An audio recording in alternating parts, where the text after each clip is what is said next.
জেরিন খাতা বাড়িয়ে দেওয়ার সময় নিলয়ের হাত স্পর্শ করে।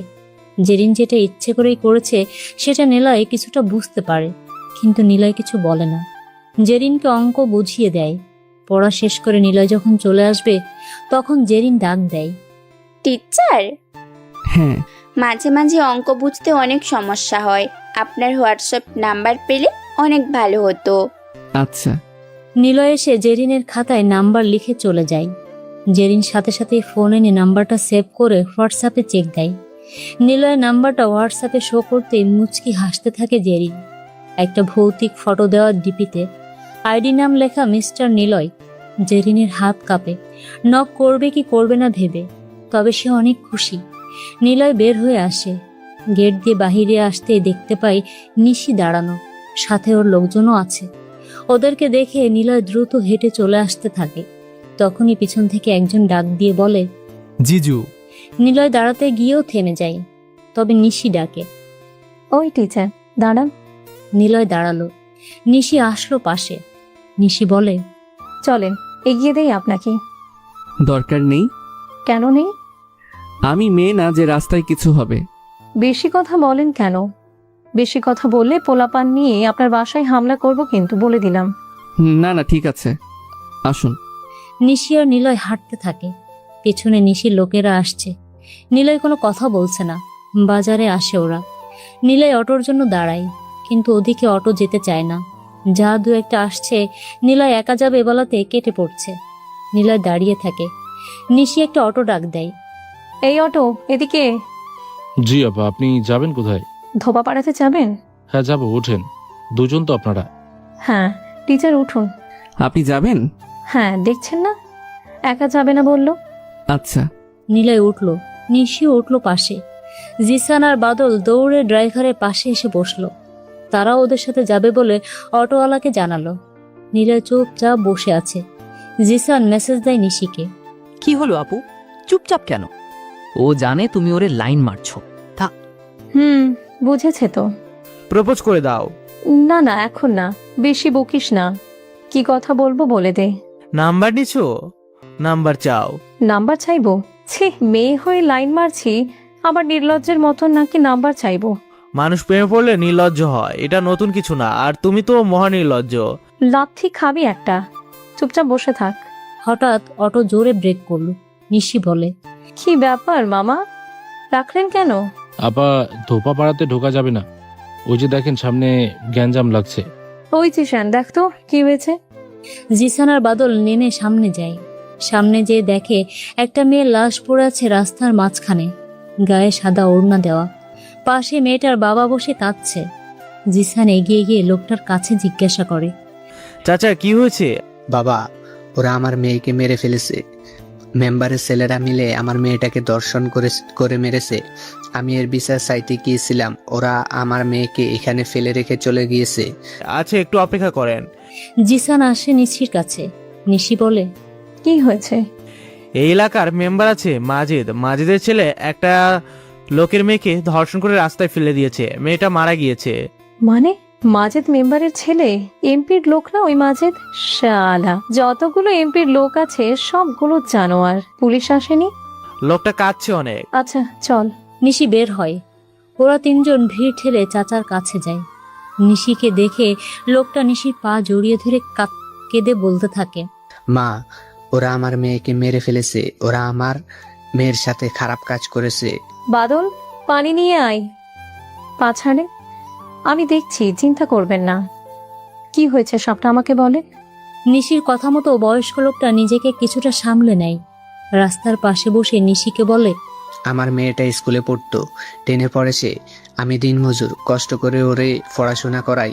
কিন্তু রাস্তাঘাটে ফাইল রে মাঝেদের ছেলে মাহিন অনেক বিরক্ত করতো। প্রতিদিন মেয়েটা এসে কাঁদতো। একদিন এসে বলে, বাবা, মাহিন আমাকে অনেক বাজে কথা বলে, প্রেমের প্রস্তাব দিয়েছিল, আমি না করে দিয়েছিলাম। তারপর থেকে প্রতিদিন রাস্তায় আমাকে দেখে অনেক বাজে কথা বলে, আমাকে হুমকি দেয় তুলে নিয়ে যাওয়ার, আমার হাত ধরে জোর করে।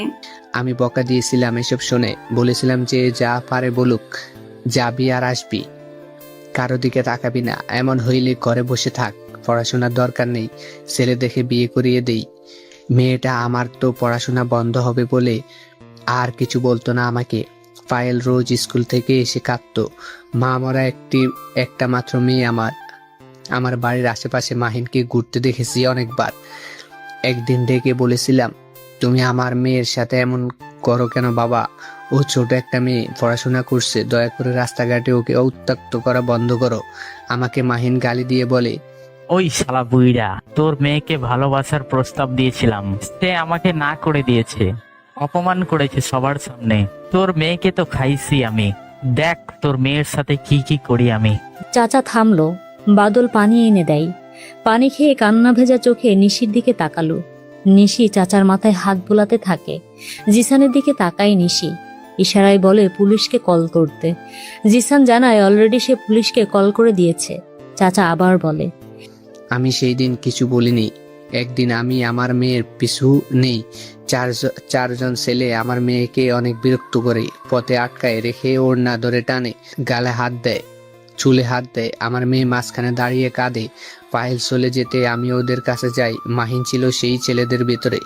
মাহিনকে যে চর মারি আমি। ওরা আমাকে লাথি দিয়ে রাস্তায় ফেলে দেয়, অনেক বাজে গালি দেয়, আমার মেয়ের সাথে বাজে কাজ করার হুমকি দেয়। তারপর আজ 2 দিন হয়েছে আমার মেয়ে বাড়ি ফিরে না। আমি অনেক জায়গাতে খুঁজেছিলাম, এমনকি থানাতেও গিয়েছিলাম আমার মেয়েকে খুঁজে দিতে বলতে। থানার অফিসার বলে আমার মেয়ে নাকি কার সাথে পালিয়ে গেছে খোঁজ নিতে। ওরাও আমার মেয়েরে নিয়ে বাজে কথা বলে, মা টাকা চায় কেস করাতে। আজকে যখন আমি এই রাস্তা দিয়ে হাঁটছি, আমার মেয়েকে একটা গাড়ি থেকে ফেলে দেয় আমার সামনে। ওর গায়ে কোনো কাপড় নাই। মা, একটা মেয়ে এমন দেখে ওড়না দিয়ে গেছে, আমার মেয়েকে ওরা মেরে ফেলেছে। নিশির মুখের রংটা পাল্টে লাল বর্ণ ধারণ করেছে। রাগে চোখে কোনা দিয়ে জল গড়িয়ে পড়তে শুরু করেছে। গায়ের লোমগুলো দাঁড়িয়ে গেছে ওর। মাথা কাজ করা যেন বন্ধ করে দিয়েছে। বাদলকে ডাকে নিশি। ওই পোলাপানদের ডাক। মাহিনকে যেখান থেকে পারিস 8 ঘন্টার ভিতরে তুলে নিয়ে আসবি। যতজনই থাকুক সবকটাকে তুলে নিয়ে আয়। আর জিশান, রাস্তা আটকে দে। এখান থেকে কেবল অ্যাম্বুলেন্স ছাড়া আর কোনো কিছু যাবে না। আর চাচা, ওই জানোয়ার পুলিশকে দেখিয়ে দিবেন। জলদি কর তোরা। আর পোলাপান পাঠিয়ে দে এখান থেকে কিছু। আর একটা কাফনে কাপড় নিয়ে আয় তো, যা।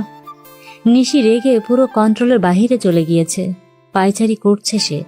5 মিনিটের ভেতরে কতগুলো বাইক আসে সেখানে। সবগুলো তো নিশির লোক।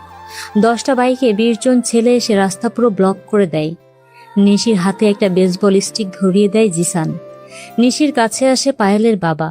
নিশির হাতে একটা কাগজ দিয়ে বলে, মাগো, এই কাগজটা আমি ওর পড়ার টেবিলে পাইছি। আমি বেশি পড়ালেখা পারি না, তবুও বুঝেছি এটা ওর লেখা। আমি এটা পকেটে নিয়ে 2 দিন ঘুরেছি। মেম্বারের বাড়ি গিয়েছিলাম, মেম্বার আমাকে ধাক্কা দিয়ে বের করে দিয়েছে। কাফনের কাপড় চলে এসেছে। নিশি পায়েলের গায়ের উপরে কাপড়টা দিয়ে ঢেকে দেয় পুরোটা। নিশির হাত পা কাঁপছে রাগে। একটা চেয়ার এনে দেয় একজন। নিশি চেয়ারে বসে কাগজটা মেলে ধরল।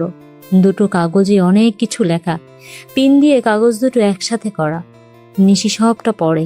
নিশি একবার চিঠি পড়ে তো আরেকবার পায়েলের দিকে তাকায়। চিঠিতে যা লেখা ছিল তার সারমর্ম হলো, নিশি চাচার দেওয়া কাগজটা হাতে নিয়ে পড়ে। সেখানে লেখা হলো, বাবা, আমার খুব ভয় করছে। মাহিন অনেক বাজে বাজে কথা বলে। আমি ওকে চর মেরেছি। সে আমার পাশে হাঁটার সময় বুকে হাত দিয়েছিল। সবাই সামনে চর মারতে সে আমার দিকে এমন করে তাকিয়েছিল। জানি না কি হবে। 2 দিন পার হয়, সে 2 দিন সামনে আসে না। তোর মনে হয় আমার সাথে খারাপ কিছু হতে যাচ্ছে। সে আমাকে একদিন জোর করে তুলে নিয়ে যেতে চেয়েছিল। তুমি বেন গরিব হলে বাবা, তুমি কেন গরিব হলে বাবা? কতবার বলেছি ওরা অনেক খারাপ। এখান থেকে চলো, চলে যাই। শুনে না। আরো অনেক কিছু লেখা ছিল। নিশি সবটা পড়ে বুঝেছে এখানে দোষটা আসলে মাহিনের। থানা থেকে 1 গাড়ি পুলিশ আসে। থানার ওসি এসে নিশিকে বলে, কি হয়েছে ম্যাম? থানায় কল করেছিলেন আপনার লোক, আর রাস্তা ব্লক করে রেখেছে যে। ওই মেয়েটার লাশ দেখো। কি হয়েছে? মেয়েটার নাম পায়েল। মেম্বার মাজিদের ছেলে পায়েলকে ধর্ষণ করে মেরে ফেলে এখানে রেখে গিয়েছে। এই যে মরার আগে পায়েল কথা এখানে লেখা। আশেপাশে আরো খোঁজ নেন যে পায়েলের সাথে মাহিন কি কি করতো রাস্তাঘাটে। জলদি, এক্ষুনি খোঁজ নেন। ঠিক আছে ম্যাম। ওই তোমরা আসো। আপনি একা যান। চাচা, কোন পুলিশটা আপনার মেয়ের কেস নেয়নি দেখান তো। চাচা আঙ্গুল উঁচিয়ে একটা পুলিশকে দেখায়। নিশি পুলিশের দিকে তাকায়। পুলিশের নাম হাশেম। নিশি চেয়ার থেকে উঠে দাঁড়ায়। চাচাকে বলে, আপনি কি কি বলেছিলেন? আমি বলেছিলাম আমার মেয়ে স্কুল থেকে বাড়ি ফেরেনি, একদিন হয়ে গেছে। আমার মেয়েকে খুঁজে দেন স্যার, ও বাড়িতে আসেনি। মেম্বারের ছেলে মাহিন ওকে বিরক্ত করতো রাস্তায়। থামেন এবার। হাসেম কি বলেছিল? বলেছিল মেয়ে বড় হয়েছে, দেখ কোনো নাগরের সাথে পালিয়ে গেছে। এখন তো কোনো মেয়ে এমনি এমনি হারায় না। দেখ কার লগে বাগছে, দেখবি বাচ্চা কাচ্চা হওয়ার পর ফিরে আসবে। আর যদি কেস দিতে চাস 10,000 টাকা দে, দেখা যাবে। আচ্ছা জিশান, পোলাপান কই? জিসান অর্ডার পর সাথে সাথেই হাসামকে যেয়ে পিটানো শুরু করে। পুলিশরা এগিয়ে আসতে চেয়েছিল, কিন্তু নিশির সব লোকেরা পুলিশদের আটকে রাখে। জিসান সহ দুজন ছেলে হাসিমকে পিটাতে পিটাতে রাস্তার উপর ফেলে দেয়। তারপর গণহারে যে যেভাবে পেরেছে লাথি মারতে থাকে। নাক মুখ ফেটে রক্ত বের হতে শুরু করেছে হাসেমের। নিশি বলে, গড প্রমিস, যদি কোনো পুলিশ বা কেউ এমপিকে কল করে এখানে আসতে বা ঝামেলা মেটাতে বলে, এমপি যদি নাক গলিয়েছে, এমপিকেও এভাবে পিটিয়ে রাস্তায় ফেলে রাখবো। বাদল, আরো পোলাপান ডাক, এই এরিয়া পুরো ভূমিকম্প বানিয়ে দেব। ওসি আসলো নিশির কাছে। পাবলিক স্টেটমেন্ট নিয়ে তিনি শিওর করলেন যে আসলেই মাহিন দোষী। কিন্তু তাদের অফিসারকে এভাবে পড়ে থাকতে দেখে ওসি ঘাবড়ে যায়। কিন্তু সে ব্যাপারে নিশিকে প্রশ্ন করার সাহস পায় না কেউ। আধা ঘন্টা পর আরো 15টা বাইক আসে সেখানে। 15টা বাইকে মোট 30 জন এসে জড়ো হয়। সৈকত টানতে টানতে মাহিন সহ ওর বাকি 3 বন্ধুদের নিশির সামনে এনে ফেলে। নিশি চাচার দিকে তাকায়। চাচা উঠে দাঁড়িয়ে বলে, এই হারামির বাচ্চা আমার মেয়েকে মেরে ফেলছে। কালো গাড়িতে করে ওরা আমার মেয়ের নগ্ন লাশ ফেলে চলে যায়। আমি দেখেছি সেই গাড়িতে বসেছিল। সৈকত, আপু, ওইগুলো কালো গাড়িতে নদীর পাড়ে বসে পার্টি দিতে দেখলাম। ওরা ওখানে বসে ড্রিঙ্কস করছিল আর নাচছিল। ম্যাম, আমার ভুল হয়ে গেছে, মাফ করে দিন আমাকে। আমি কখনো এই ভুল করব না। নিশি মাহিনের কাছে আসে। এরপর লাগাতার সেই বেসবল খেলার ভারী লাঠি দিয়ে বিরতিহীনভাবে পেটাতে থাকে। নিশির এমন পিটানি দেখে মনেই হচ্ছে না যে সে কোনো মেয়ে। তার ভেতরে যে শয়তান ভর করে শক্তি দিয়েছে, মারতে মারতে মাহিনকে আধমরা করে অজ্ঞান করে ফেলেছে নিশি। 9 জন পুলিশ নিশ্চুপ দাঁড়িয়ে নিশির এমন হিংস্র রূপ দেখছে। জায়গাতে এখন 200 জন লোকের ভিড় জমে গেছে। পুরো 200 মানুষই একদম চুপ। নিশিকে এতটা রাগী ওর লোকেরাও দেখেনি এর আগে। বাকি 3 ছেলের মধ্যে সুজন নামের ছেলে মাহিনের এমন মাইট দেখে বমি করে দিয়েছে, কিন্তু ওদের কোনো মাপ নেই। বাদল, জিসান আর সৈকত 3 জন মিলে 3টে ছেলেদের পিটিয়ে মাথা ফাটিয়ে ফেলেছে। 4 জনই অজ্ঞান হয়ে পড়ে আছে। নিশি চিৎকার করে বলে, ভালোবাসায় বাসি হতেই পারে, প্রপোজ করাই চাই, না করে দিলে পিছনে ঘুরতেই পারে, পিছু নিতেই পারে, কিন্তু তাই বলে রাস্তাঘাটে বিরক্ত করা, গায়ে হাত দিয়ে টিজ করা, এগুলো অন্যায়। আজকের পর যদি কোনো মেয়ে কোনো ছেলেকে প্রপোজ করে, ছেলে যদি এমন বেয়াদবি করে, সেই মেয়েদের বলছি বা প্রতিটা পরিবারকে বলছি, সোজা আমার কাছে চলে যাবেন, ছেলের নাম ঠিকানা আমার কাছে বলে দিয়ে আসবেন। তারপর ওর ঠিক এই অবস্থা হবে। মেয়েদের যে সম্মান করতে জানে না, মেয়েদের যে ভয় দেখিয়ে ব্ল্যাকমেল করে ভালোবাসা ফায়দা নিতে চায়, সে কখনো পুরুষ হতে পারে না। সে একটা বেজন্মা কাপুরুষ।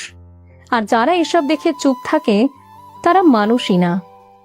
মাহিন, বাবা আমার মাহিন। মেম্বার ভিড় ঠেলে চিৎকার করতে করতে সামনে আসলো। মাজেদ মাহিনের দিকে তাকায়। মাহিনকে এভাবে পড়ে থাকতে দেখে হাঁটু মুড়ে বসে কাঁদতে থাকে। নিশি বলে, এটাকে কি করব? না থাক। ওই মাজেদ, শোন, বয়সে তুই আমার বড়, তবুও তোকে তুই করে বলছি, কারণ তোর থেকে একটা বেজন্মা জন্ম দিয়েছিস। 5 লাখ টাকা জরিমানা দিবি জাস্ট এক্ষুনি। তোর সময় মাত্র 15 মিনিট, না হলে তোর ছেলের অবস্থা আরো খারাপ হবে। যত দ্রুত করবি তত দ্রুত পুলিশ তোর ছেলেকে নিয়ে যাবে, হাসপাতালে ভর্তি করবি, তারপর থানায়। মাজেদ দৌড়ায়, বাড়ি থেকে টাকা আনে, পায়েলের বাবাকে দিয়ে দেয়। তারপর ওসি সেখান থেকে 4টে ছেলেকে নিয়ে যায়। 30 মিনিটের ভেতরে রাস্তাটা ক্লিয়ার হয়ে যায়।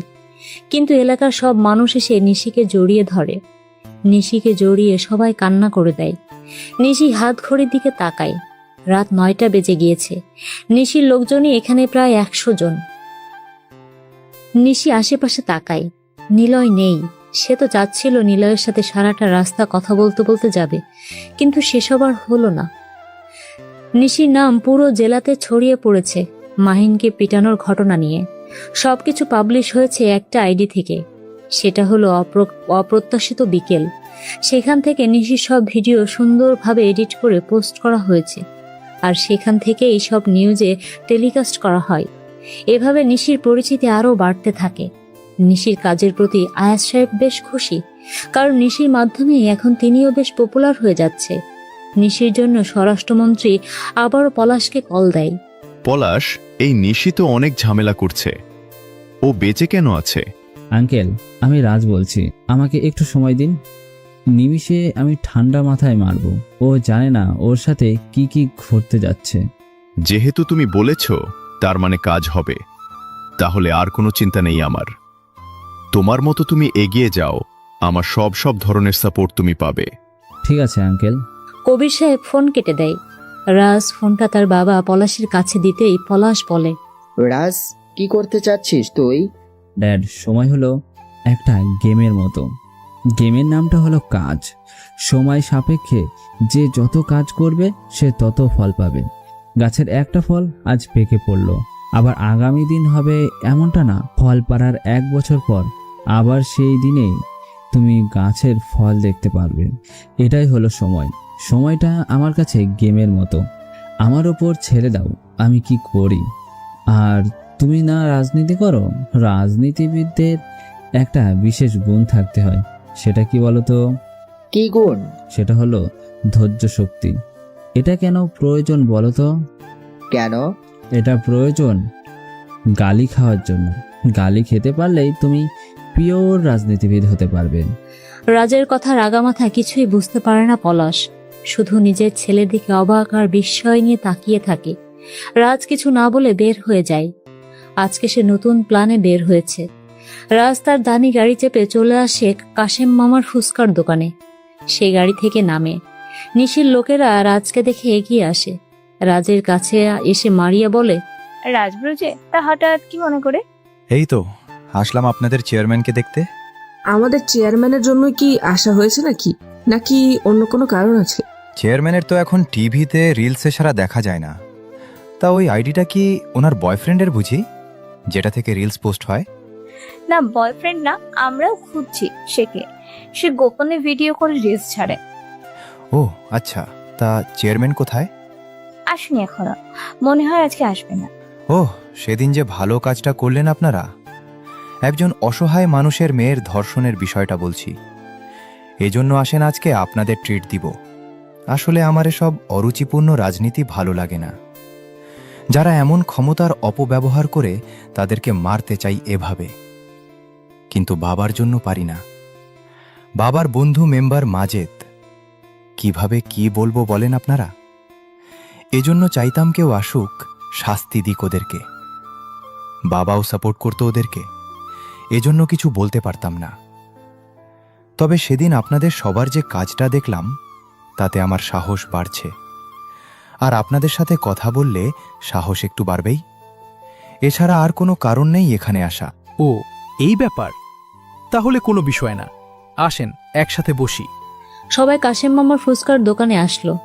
জিসানরা 15 জন মতো হবে। রাজ সবার জন্য 2 প্লেট করে ফুচকার অর্ডার করে, সাথে কোল্ড ড্রিঙ্কস। সবাই বেশ মজা করে আড্ডা দিতে দিতে খায়। রাজ কিছু সময়ের মধ্যে ওদের সাথে মিশে যায়, আপনি থেকে তুমিতে আসে। সবাই খুশি ওদের টিমে নতুন মেম্বার্স পেয়ে। রাজের উদ্দেশ্যে রাজ এগিয়ে যাচ্ছে। রাজ সবার থেকে বিদায় নিয়ে চলে আসে। আয়াজ সাহেব বসে আছে। অ্যানিমাস জিমেইলে মেসেজ করেছে তাকে। আয়াজ সাহেব বলে, অ্যানিমাস নগর হাসপাতালের যত ডকুমেন্টস আছে সেটা তুমি কবিরের কাছে পাঠিয়ে দিবা, যেন সে দেখে, আর দেখার পর নক করে আমাকে। আমি ব্ল্যাকমেল করতে চাই। কিন্তু আপনি ধরা পড়ে যাবেন আয়াজ সাহেব। দেশে অ্যানিমাসের প্রভাব বাড়ছে। যদি এমন সিক্রেট বিষয় পাবলিশ হয়, তাহলে প্রথমে আপনাকে এসে জিজ্ঞাসা করা হবে এই ডেটা কোথায় পেয়েছেন। কারণ স্বরাষ্ট্রমন্ত্রী তো এমনি এমনি আপনাকে ছেড়ে দিবে না, তাই না? সে অবশ্যই কারণ বের করে কি আয়াস সাহেব, রাজনীতি করেছেন আর বুদ্ধি কমে গেলে চলবে? আপনি হলেন তাদের অপোজিট পার্টির লোক, পার্টির কেউ না আপনি। সমস্যা আপনার হবে। আপনি কিন্তু সামনে এমপি নির্বাচন করবেন, তাই এসব যদি আপনি লিক করেন তাহলে আপনি মেয়র পদেও থাকতে পারবেন না। আপনাকে সোজা জেলে যেতে হবে। আর তাছাড়া আপনি ভাবছেন যদি আমি এগুলো ওদেরকে দেই তাহলে তাদের অ্যানিমাসের উপরে ভয় হবে, আপনার লাভ হবে না। আপনার লাভ হতে হলে অ্যানিমাসকে ইনভলভ হওয়ানো যাবে না। তাই এটা এখন রেখে দেন, সময় বুঝে পাবলিশ করবেন। আর আপনি একটা জনগণের জন্য প্রকল্প তৈরি করেন, নিজ দায়িত্বে করবেন। টাকা তো আছেই আপনার কাছে। এই প্রকল্পে আপনি প্রতি মাসে জনগণকে সীমিত টাকায় বা 70% ছাড়ে নানা প্রয়োজনীয় পণ্য যেমন চাল, ডাল, চিনি, ছোলা, নানাবিধ পণ্য তাদের সেল করবেন। এটা করলে জনগণ আপনার কথা ভাববে, ভোট কিন্তু আপনার আসবে। অ্যানিমাসের থেকে আর কোনো রিপ্লাই আসে না। আয়াস সাহেব অ্যানিমাসের মেসেজটা আরো অনেকবার পড়ল। শেষে তিনি হাসতে থাকে, কারণ এত সুন্দর ঠান্ডা মাথার রাজনীতির প্ল্যান সে এর আগে কখনো পায়নি। রাজনীতি যেন নতুন করে তার শিখতে হচ্ছে। তবে আসলে অ্যানিমাস যা বলেছে সবটাই যথার্থ। লিডার হতে হলে এভাবেই প্ল্যানিং করে কাজ করতে হয়। আয়াস সাহেব একদমই ইমপ্রেসড হয়ে গেছে অ্যানিমাসের প্রতি। কিন্তু প্রশ্ন একটাই, কে এই অ্যানিমাস? সে কি চায়? সে কি করছে এই দেশে? সে কি এই দেশেই থাকে? তার পরিচয়ই বা কি? সবচাইতে বড় কথা হলো সে কেনই বা আয়াস সাহেবকে হেল্প করছে। জেরিন বেশ স্টাইল করে নিলয়ের সাথে কথা বলছে। নিলয় কিছুটা ভ্যাবাচাকা খায়, কারণ আজ 3 সপ্তাহ হয়ে গেল জেরিন এতটা স্টাইল করে আর একদম বাধ্য মেয়ের মতো কথা বলেনি। নিলয় জেরিনকে বলল, তোমার কি কিছু হয়েছে? কি হবে টিচার? না, কিছু না। বলেন না। ম্যাথ করো। জেরিন আশাহত হয়ে আবারও খাতায় অঙ্ক করতে শুরু করে। নিলয় ডিকশনারি নিয়ে পড়তে থাকে। অঙ্ক খাতা জমা দিয়ে জেরিন বসে থাকে। তখনই ওর ফোনে কল আসে। নিলয় আর চোখে জেরিনের দিকে তাকায়। জেরিন ফোনের দিকে তাকিয়ে আছে। ওর ফোনটা ড্রেসিং টেবিলে রাখা। বেজে চলেছে। কিছু সময় বাজার পর কেটে যায়। জেরিনের একটা অঙ্ক সামান্য ভুল হয়। নিলয় বোঝাতে যাবে, তখনই আবার ফোনটা বেজে ওঠে। নিলয় বলে, যাও ফোন রিসিভ করে আসো। সমস্যা নেই, আর হয়তো দিবে না। আচ্ছা শোনো, এই অঙ্কটা হলো তোমার আগের সূত্রের সাথে কিছুটা আবারও ফোন বাজতে শুরু করলো। নিলয় এবার কিছুটা জোর গলাতে বলে, যাও কথা বলে আসো। যাবো? হ্যাঁ। জেরিন ফোনের কাছে যায়, রিসিভ করে ফোন। রিসিভ করেই জেরিন বলে, কি সমস্যা আপনার?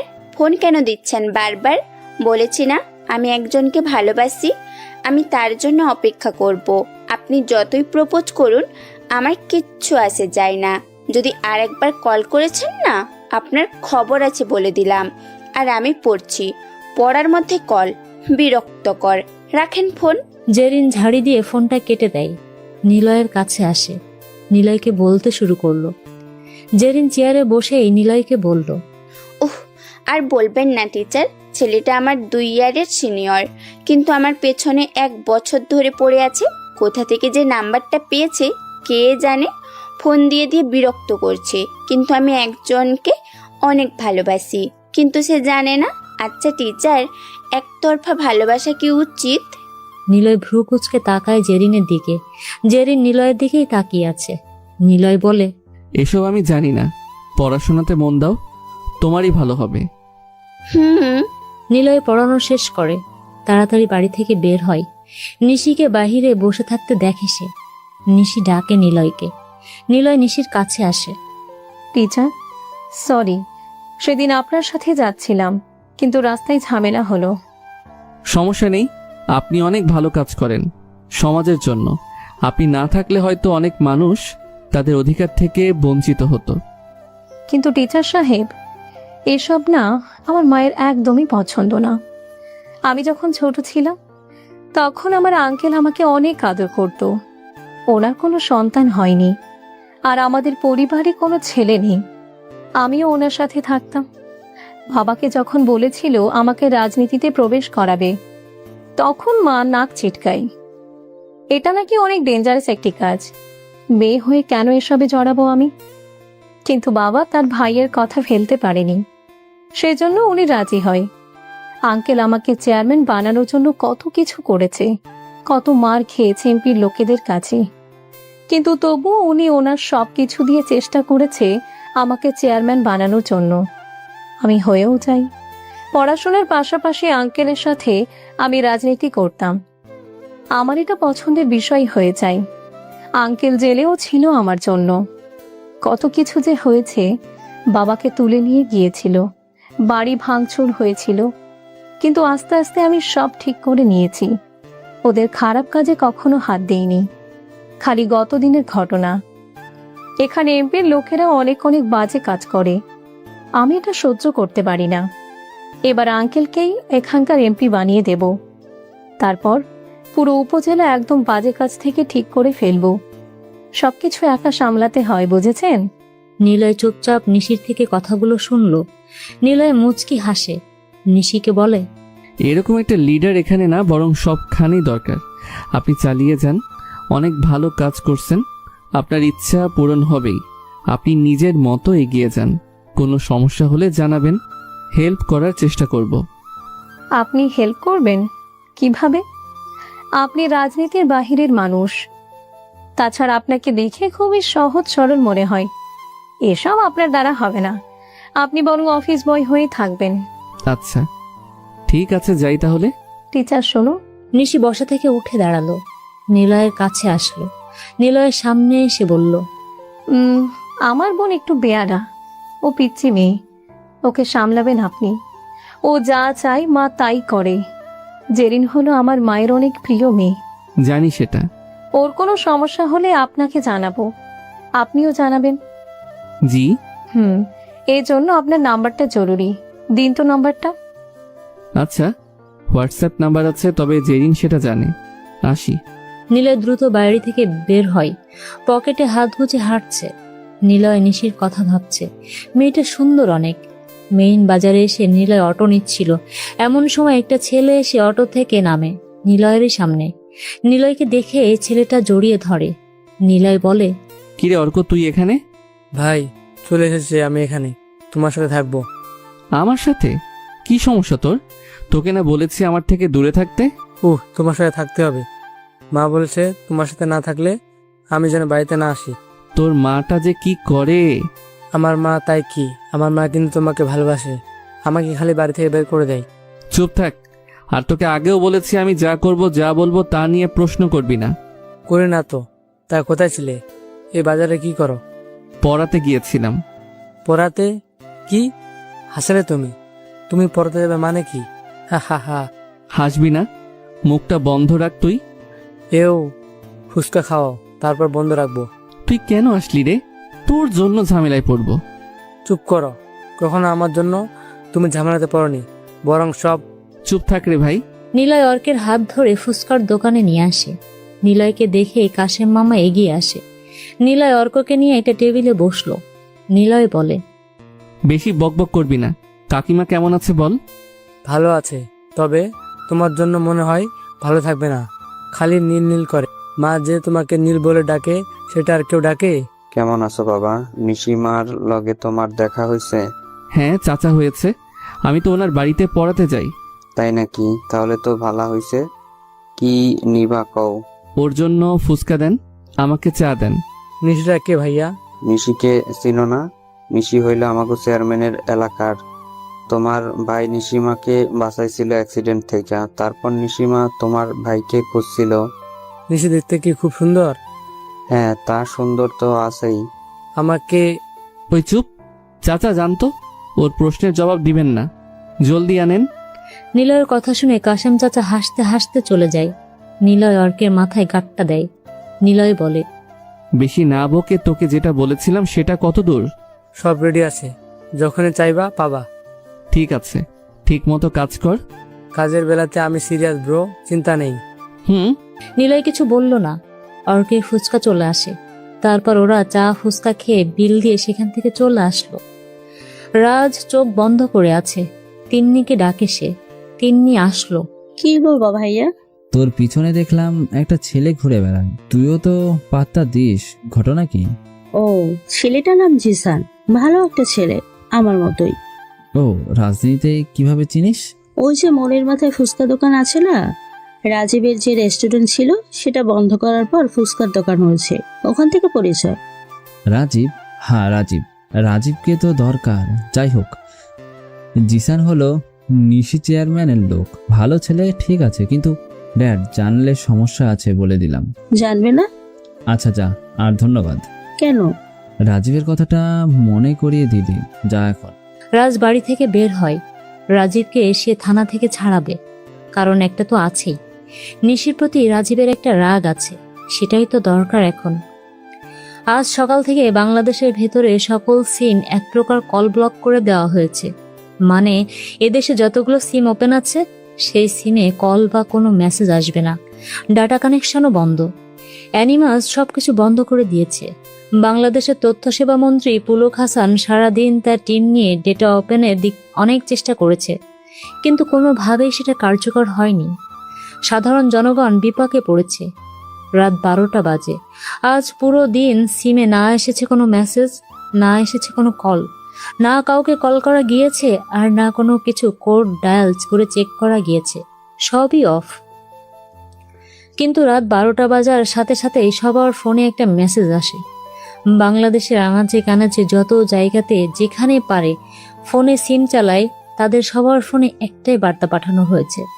ছোট থেকে শুরু করে বড়দের সবার ফোনে একই রকম মেসেজ। মেসেজটি দিয়েছে অ্যানিমাস।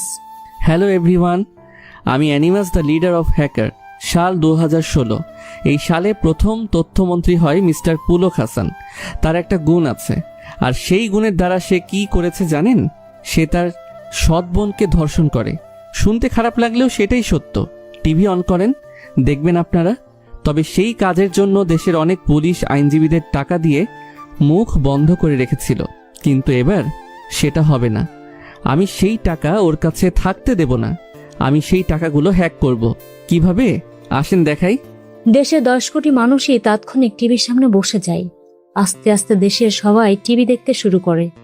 অ্যানিমাস যা খেল দেখাচ্ছে সেটা দেখতে অনেক বেশি ভালো লাগছে জনগণের, কারণ অ্যানিমাস এমন মানুষদের টার্গেট করছে যারা কালো টাকা জমিয়ে নিজেদের ব্যাংক ব্যালেন্স ভরিয়ে রেখেছে। অ্যানিমাস হাঁটছে, লাইভ চলছে টিভিতে। সে হাঁটতে হাঁটতে চন্দ্রা ব্যাংকের সামনে চলে আসে। এটা অনেক বড় একটি ব্যাংক। হিসেব অনুসারে এই ব্যাংকে 2 থেকে 4 হাজার কোটি টাকা আছে। অ্যানিমাস ব্যাংকের সামনে এসে ক্যামেরাটা সেদিকে রাখে। ক্যামেরাটা যেন বেশ উঁচু জায়গাতে। অ্যানিমাস বলে, আমি আছি চন্দ্রা ব্যাংকের ঠিক সামনে 17 তলা ভবনের ছাদে। সামনে চন্দ্রা ব্যাংক, সেখানে এটিএম বুথ রাখা, লকারগুলো হাই সিকিউরিটি পাসওয়ার্ড দিয়ে সিকিউর করা। কিন্তু তাতে কি, এই ব্যাংকের যে নেটওয়ার্ক সার্ভার আছে তার অ্যাক্সেস আমার কাছে। কিভাবে নিলাম? সেখানকার ম্যানেজারের দ্বারা। ম্যানেজারের জিমেইলে একটা পরকীয়ার ভিডিও সেন্ড করেছিলাম, মানে তার বউয়ের নাম করে। সে ওটাতে ক্লিক করে, তারপর তার ফোনের সব তথ্য আমার কাছে চলে আসে। বোকাশোকা লোক ফোনের জিমেইলে ব্যাংকের সব বিষয়গুলো সেভ করে রেখেছে। তার ফোনের ড্রাইভে সব কিছুর ফাইল সেভ করা। ব্যাস, কাজটা তো সহজ হয়ে যায় আমার জন্য। ও হ্যাঁ, ম্যানেজারের বউকে আমি চিনি না, তবে অনেক প্ল্যান করে তার বউয়ের ছবি ম্যানেজ করি। লিঙ্কে তার বউয়ের ছবি শো করে, বেচারা ক্লিক করে। তারপর আর কি, ব্যাংকের সব অ্যাক্সেস এখন আমার কাছে। এমনকি ব্যাংকের ইমার্জেন্সি ফায়ার বাটনের অ্যাক্সেসও আমার কাছে। জাস্ট ক্লিক করব, পাসওয়ার্ড দেব, তারপর ওকে বাটনে চাপ দিলেই ব্যাংকে আগুন লাগবে আর নষ্ট হবে 4,000 কোটি টাকা। কিন্তু এটা তো অন্যায়, এত টাকা নষ্ট হবে। না, কোনো অন্যায় না, কারণ এই টাকাগুলো তো এমনিতেই পথে যাচ্ছে, আর না খেয়ে মরছে শত শত হাজার হাজার মানুষ। পুলক হাসানের অ্যাকাউন্ট নাম্বার 628474। তার পাসওয়ার্ড হলো 6484। একটু আগে চেঞ্জ করলো। তিনি যতবার চেঞ্জ করবে ততবারই আমি জানতে পারবো। অ্যাকাউন্টে আছে 1,000 কোটি টাকা। এত টাকা কিভাবে এলো? কিন্তু এবার অ্যানিমাস থানে। পিছনে 20 জন পুলিশ আসে। পিস্তল বের করে পুলিশ অফিসার জাহিদ বলে, হ্যান্ডস আপ অ্যানিমাস, তোমাকে পুলিশ সব দিক দিয়ে ঘিরে ফেলেছে। তাকিয়ে দেখো, তোমার 3 পাশের বিল্ডিং এ পুলিশ তোমার দিকে গান তাক করে আছে। নিজেকে পুলিশের কাছে আত্মসমর্পণ করো। লাইভ টেলিকাস্ট হচ্ছে টিভিতে, পুলিশকেও দেখানো হচ্ছে। হেলিকপ্টার দিয়েও চারিপাশ ঘিরে রাখা হয়েছে অ্যানিমাসকে। অ্যানিমাস হাসতে থাকে। সবাই ভয় পেয়েছে। কারণ দেশের সাধারণ জনগণ চায় না যে অ্যানিমাস ধরা পড়ুক, কারণ ওরা যা পারছে না তা অ্যানিমাস একা করে দিচ্ছে। আয়াজ সাহেবও চুপচাপ বসে আছে। অ্যানিমাস এবার ধরা পড়ে গেলে সব শেষ, কি হবে এখন ওর? কিন্তু অ্যানিমাস হাসছে কেন? অ্যানিমাসের হাসির শব্দ টিভিতে শোনা যাচ্ছে। অনেক পুলিশ ফোন হাতে লাইভটা দেখছে। অ্যানিমাস বলে, just now the account has been hacked. তার অ্যাকাউন্ট এখন জাস্ট এমটি। এমন সময় জাহিদের কানে অডিও ব্লুটুথ থেকে পুলক অর্ডার দেয়। Shoot the bastard. জাহিদ সাথে সাথে সব পুলিশদেরকে চিৎকার করে বলে, ফায়ার! আর ঠিক তখনই হাজার খানেক গুলি এসে লাগে অ্যানিমাসের বুকে। আর অ্যানিমাস এতগুলো গুলি খেয়ে ছাদের থেকে সোজা নিচে পড়ে। 17 তলা ছাদ থেকে নিচে পড়েছে, আবার এতগুলো গুলি খেয়েছে। অ্যানিমাস মরে গেছে এটা শিওর। টিভির স্ক্রিন অফ হয়ে যায়।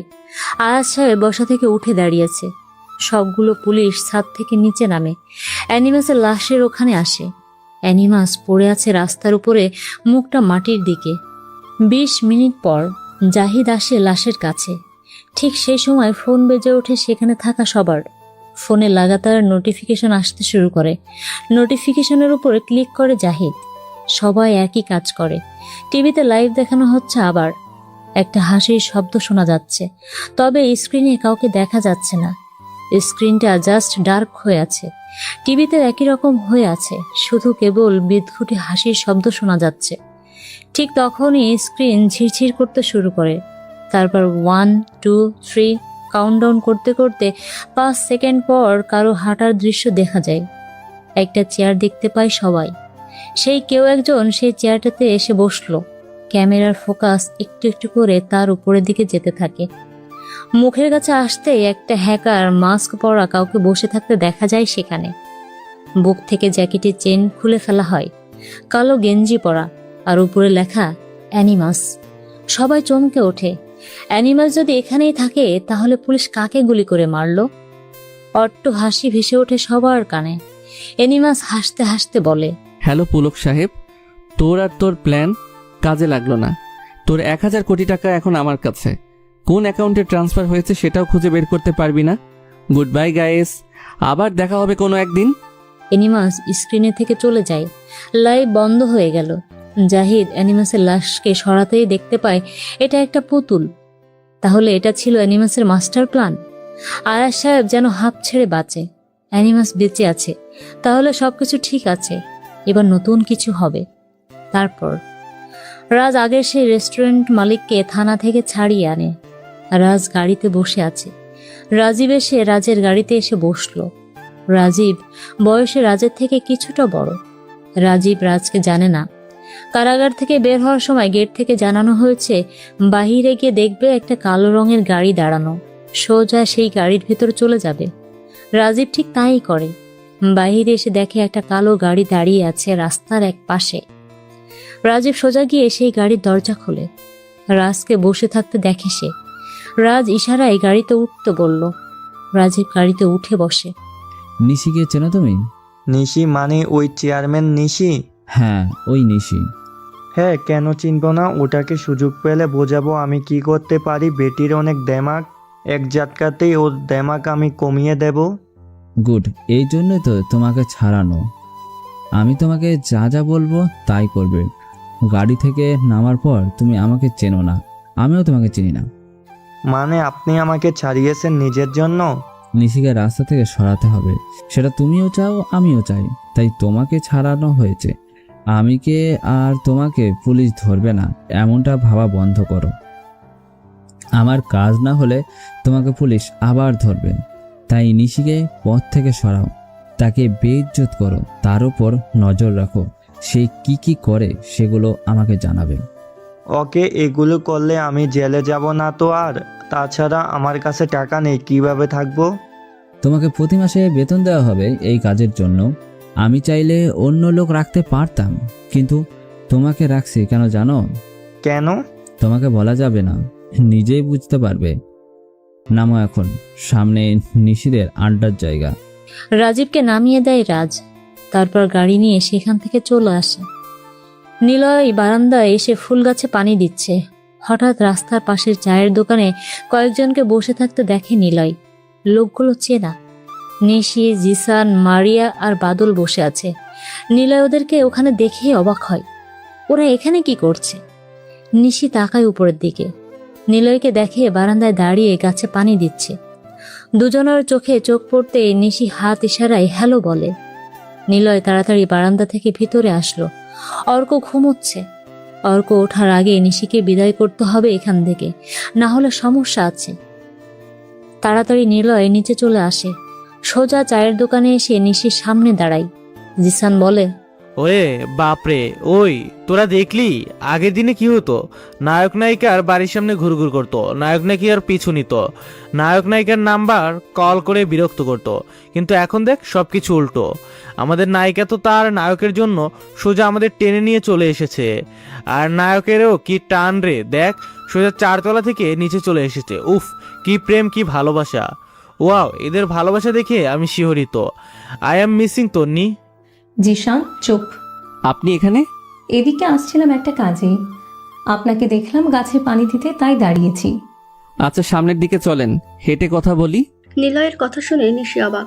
যে ছেলে চুপচাপ থাকে সে নাকি বলে সামনে হাঁটতে হাঁটতে কথা বলবে। নিশি আর নিলয় আগে আগে হাঁটছে, পিছনে জিসানেরা আসছে। নিলয় বলে, এবার বলুন সত্যি সত্যি কেন এসেছেন এখানে? ওই যে তখন বললাম, আবার কি? আমার মনে হয় আপনি মিথ্যা বলছেন। হ্যাঁ বললাম মিথ্যে, সত্যিটাও বলবো না, তাতে কি হয়েছে? না কিছু না, কিন্তু যতটুকু মনে হচ্ছে আপনি আমার থেকে গুরুত্ব পেতে চাইছেন, এটা কিন্তু ঠিক না। কেন এমন মনে হলো? পাল্টা প্রশ্ন না করে ঠিকভাবে কথা বলুন। আমার তো মনে হচ্ছে আপনি আমাকে পছন্দ করেন, তাই না? হ্যাঁ করি, কিন্তু আপনাকে গ্রহণ করা আমার পক্ষে সম্ভব না। কেন? আপনি কি সিঙ্গেল না? আমার কোনো মেয়ে বন্ধু নেই। তাহলে আপনার ফ্যামিলি কি গরিব?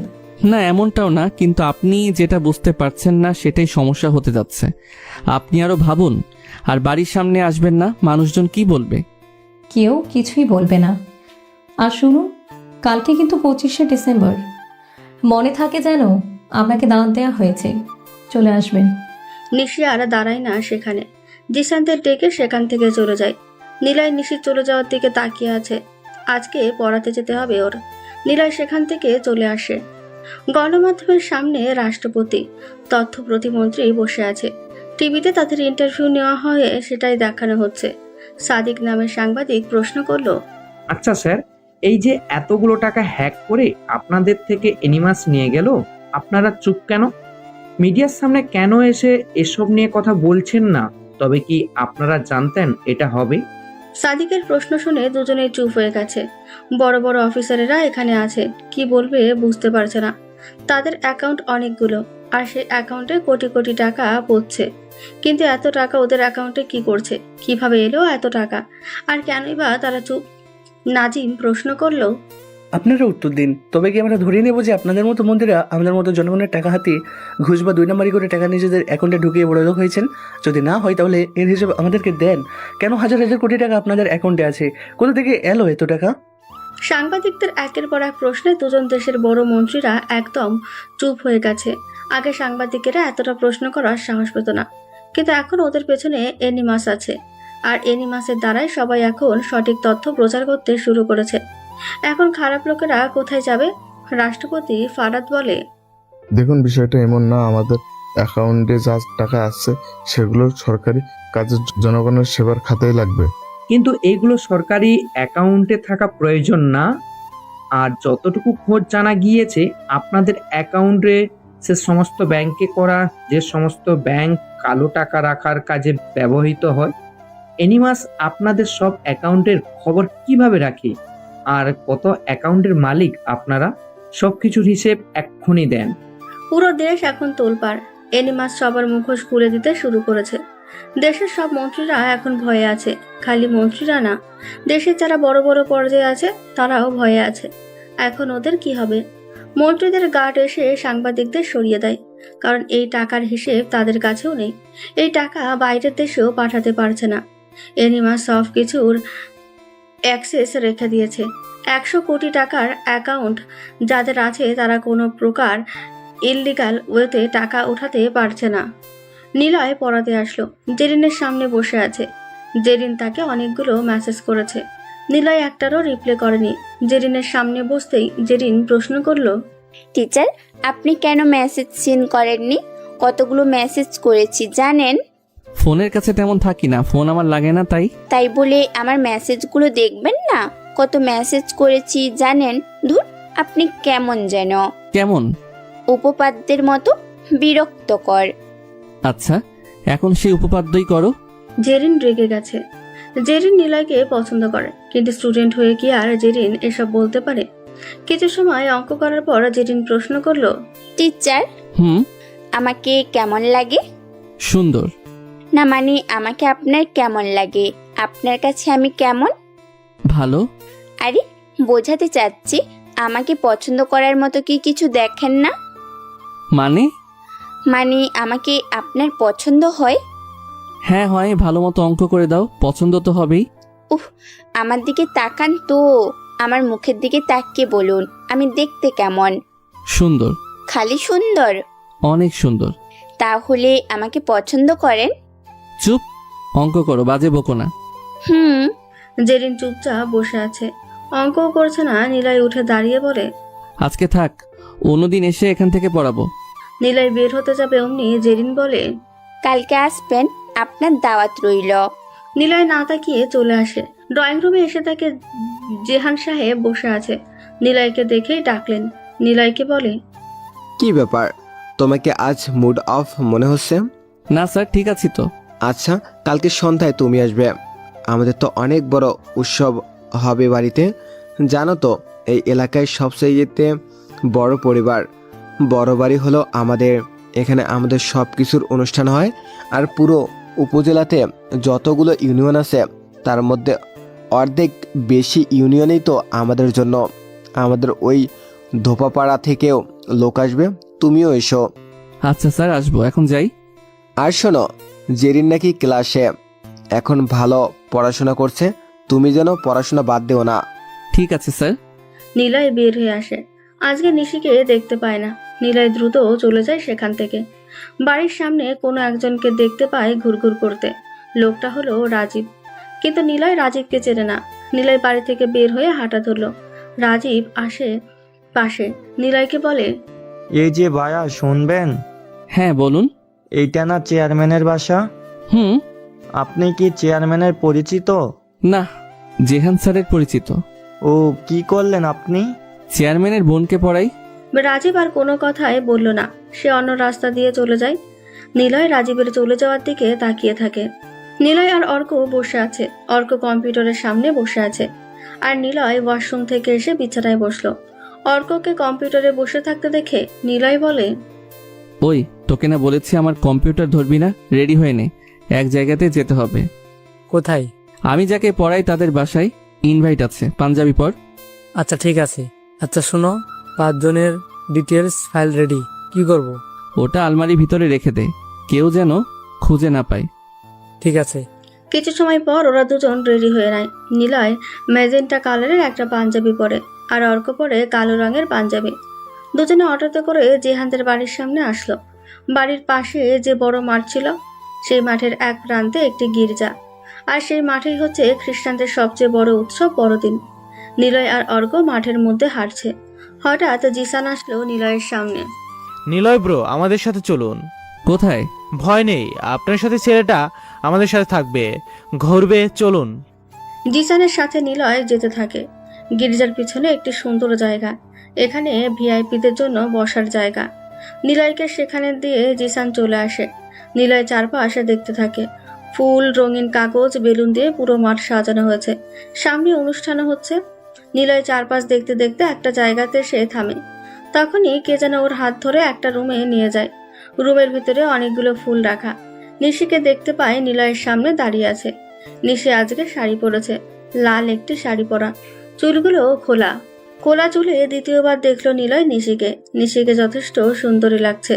নিলয়কে বলে, টিচার, আমাকে দেখতে কেমন লাগছে বলুন তো? নিলয় কথা বলতে পারে না, বুকের ভিতরটা কেমন কেঁপে উঠছে বারবার। নিশিকে এতটাই সুন্দরী লাগছে যে নিলয় চোখ সরাতেই পারছে না নিশির দিক থেকে। নিলয়ের দৃষ্টি বুঝে নিশি হাসতে থাকে। কি সুন্দর হাসি! সৃষ্টিকর্তা যেন নারীদেরকে সব সৌন্দর্য দিয়ে সৃষ্টি করেছে। নিশি তার বড় প্রমাণ। নিলয় চোখ সরাতেই পারছে না নিশিকে এতটা সুন্দর লাগছে বলে। পলকের চাহনি দিয়ে চেয়ে আছে নিলয়। নিশি নিলয়ের চোখের সামনে তুড়ি বাজিয়ে বলে, এই যে মিস্টার টিচার সাহেব, কি কি দেখছেন এইভাবে? আপনাকে? আপনি যে এতটা সুন্দর কখনো ভাবিনি। এবার বলেন, পছন্দ হয় আমাকে? হুম। আচ্ছা শোনেন, আপনাকে আমি অ্যাক্সিডেন্টের আগে থেকেই পছন্দ করি। আপনি কে, কোথায় থাকেন, কি করেন, কোনো কিছু না জেনে ভালোবাসতে শুরু করি। সেদিন আমার লোকেরা আপনার সাথে খারাপ আচরণ করেছিল। সেদিনের পর থেকে আপনাকে নিয়ে ভাবতে থাকি। আপনাকে নিয়ে ভাবতে ভাবতে একটা আলাদা ভালো লাগা চলে আসে আমার মনে। তারপর তো অ্যাক্সিডেন্টে আপনি দেবদূত হয়ে এসে আমাকে বাঁচালেন। আপনাকে অপছন্দের কোনো কারণ দেখি না। আপনাকে আমি ভালোবেসে ফেলেছি। আর আমার মনে হয় আমার ভালোবাসা গ্রহণ করার মতো যথেষ্ট কারণও আছে, বরং ফিরিয়ে দেওয়ার মতো কিছুই দেখছি না। এখন বলেন, আপনি কি আমাকে ভালোবাসবেন? আমি বলছি না এখনই এসব অ্যাকসেপ্ট করতে হবে। আমি বলছি ভাবুন, ভেবে তারপর আনসারটা জানান। কিন্তু আশা করি আনসারটা যেন হ্যাঁ হয়। নিলয় চুপ হয়ে দাঁড়িয়ে থাকে। চোখ দিয়ে নিলয়ের পানি গড়িয়ে পড়ছে। নিশি নিলয়ের হাত ধরল। ছেলেটাকে এভাবে কাঁদতে দেখে নিশির খারাপ লাগে। নিশি বলে, আচ্ছা কান্না করবেন না, আমাকে গ্রহণ করতে হবে এমন না, সমস্যা নেই, আমি নিজেকে মানিয়ে। নিশিকে পুরো কথা বলতে দেয় না নিলয়। নিশিকে সে জড়িয়ে ধরে শক্ত করে। নিশিকে জড়িয়ে ধরে নিলয় আস্তে গলায় বলে, আমিও আপনাকে ভালোবাসি সেই প্রথম দিন থেকে, যেদিন থেকে আপনার সাথে আমার ধাক্কা লাগে। কিন্তু আপনাকে ভালোবাসা যাবে, কিন্তু আপনি আমার হবেন না। নিশি অবাক হয়।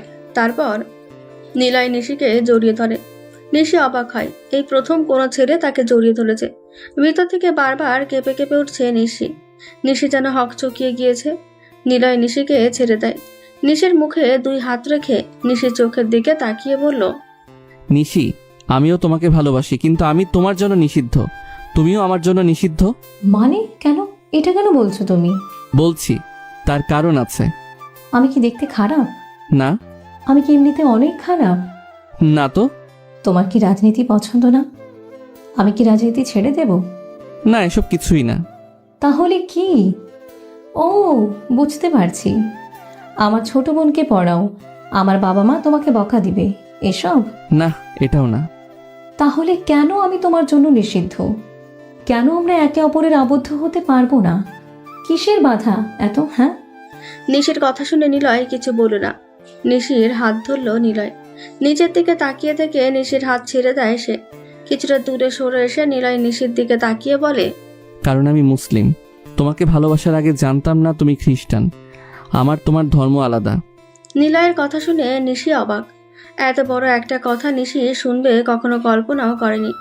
ওর আঙ্কেল যদি জানে নিশি কোনো মুসলিম ছেলের সাথে রিলেশনে আছে, নিশির অবস্থা যেমনই হোক, সেই ছেলের অবস্থা কি হবে সেটা ভেবে নিশি বড় একটা ঢোক গিলল। নিশির চোখ দিয়ে অনবরত পানি পড়ছে। নির্বাক চাহনিতে তাকিয়ে থাকে নিশি নিলয়ের দিকে। নিলয়ের কান্নার মানে এখন নিশি বুঝতে পারছে। নিলয় আরো বলে, তুমি হয়তো ভেবেছিলে আমি খ্রিস্টান। তোমার বাবা ঠিকই বলেছে, এই উপজেলাতে মুসলিমদের সংখ্যা হাতে গোনা কয়েকটা। কেবল এমপির পরিবারেরাই আছে, আর সবাই খ্রিস্টান। আমার নাম আবির হাসান নিলয়, আমি মুসলিম আর তুমি খ্রিস্টান। কিন্তু তোমার নাম নিশি হওয়াতে ভেবেছিলাম তুমি মুসলিম। এমনকি আজকের দিনের আগেও জানতাম না যে তোমরা খ্রিস্টান। আমাকে মাফ করে দিও নিশি।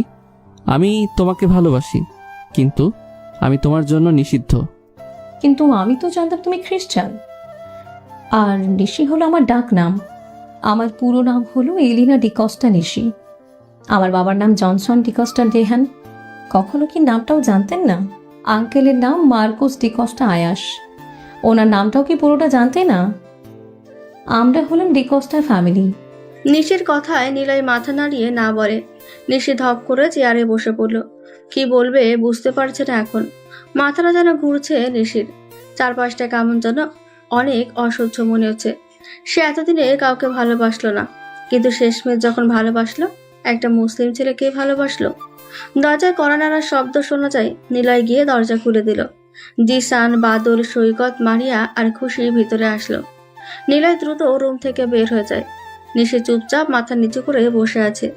জিসান বলে, নিশি আপু, নিলয়কে তুমি ভুলে যাও। আমি জানতে পেরেছি সে মুসলিম।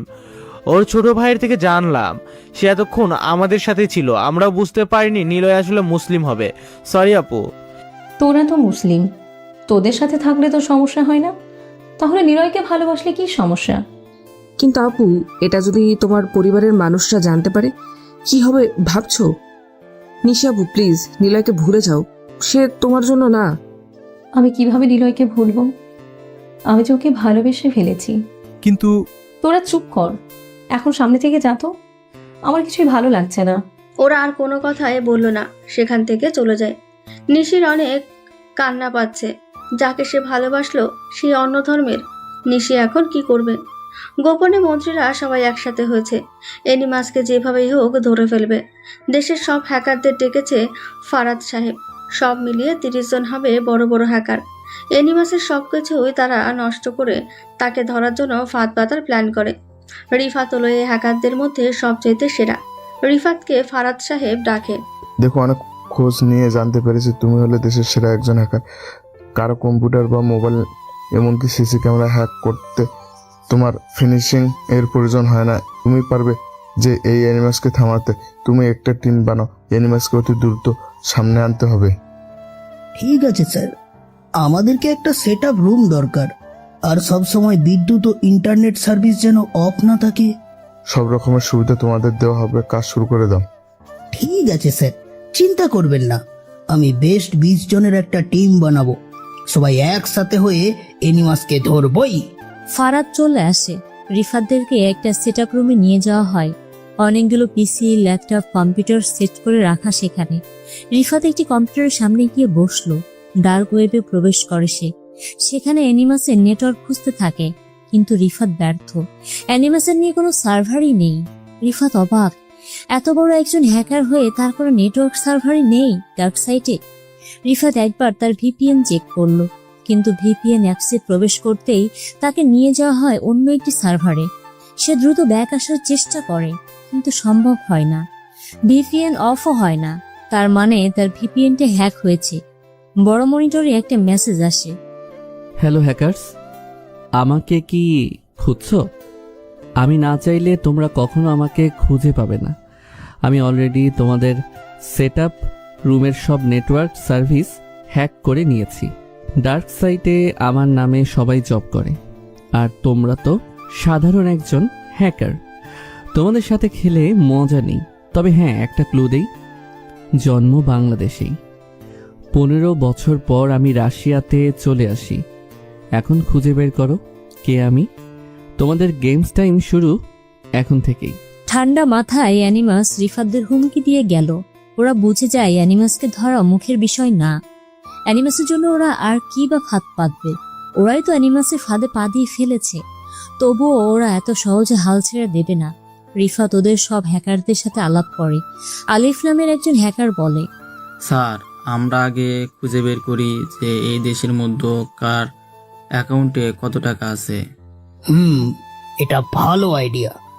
আমরা সেই সব অ্যাকাউন্টগুলোকে খুঁজে বের করব। সেই অ্যাকাউন্টটাকে কিছুদিনের জন্য ব্লক করে দেব, আর একটা অ্যাকাউন্ট নর্মালভাবে রেখে দেব, যেন এনিমাস সেই অ্যাকাউন্টের সব অ্যাক্সেস নিয়ে হ্যাক করতে পারে।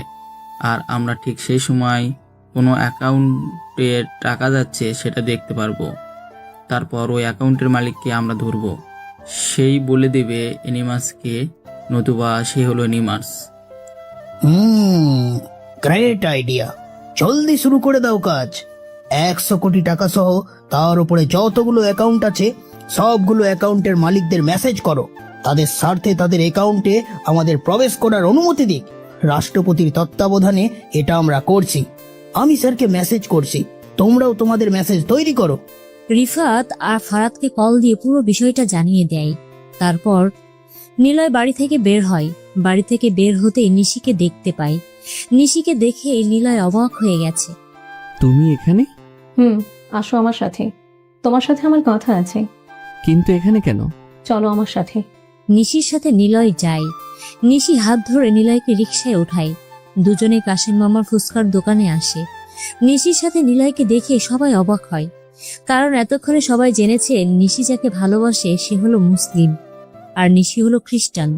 নিলয়ের হাত ধরে দোকানের ভিতরে আসলো নিশি। নিলয় আর নিশি একটি টেবিলে বসে।